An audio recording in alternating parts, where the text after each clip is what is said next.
Dans ce monde invisible, chacun d'eux a un rôle précis. Un nom, une fonction, un secret.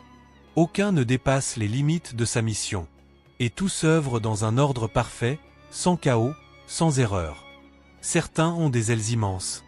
Des milliers d'ailes, comme Jibril, l'ange de la révélation, que le prophète vit dans sa véritable forme, couvrant tout l'horizon de sa lumière. Le messager d'Allah dit « J'ai vu Jibril, et il avait 600 ailes qui remplissaient tout l'horizon. » Rapporté par Al-Bukhari et Muslim. D'autres anges sont petits, discrets, invisibles même dans leur proximité. Ils s'assoient près des cercles de dhikr, entourant ceux qui se rappellent d'Allah. Le prophète dit « Il y a des anges qui sillonnent les routes, cherchant les assemblées où l'on se souvient d'Allah.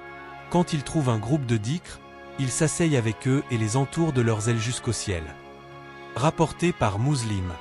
Ainsi, les anges ne sont pas éloignés de nous.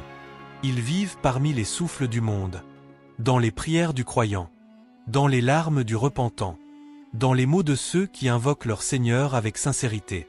Ils sont là, silencieux mais présents, témoins de nos intentions, protecteurs de nos pas, et messagers de la paix divine. Leur nature est stable, leur obéissance éternelle, leur amour pour Allah sans limite. Ils ne cherchent ni gloire ni reconnaissance, car ils ne vivent que pour servir. Dans ce monde de lumière, tout est ordre, beauté et soumission.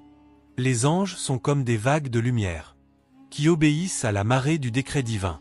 Chaque battement de leurs ailes, chaque souffle de leur existence, répète inlassablement le même chant. Les noms et fonctions des anges. Parmi les anges, certains sont connus par leur nom. Jibril, Gabriel, l'ange de la révélation, chargé de transmettre la parole d'Allah au prophète. C'est lui qui annonça à Mariam la naissance de Issa, Jésus, et qui révéla le Coran au prophète Muhammad. Mikaïl, Michel, chargé de la pluie et de la subsistance.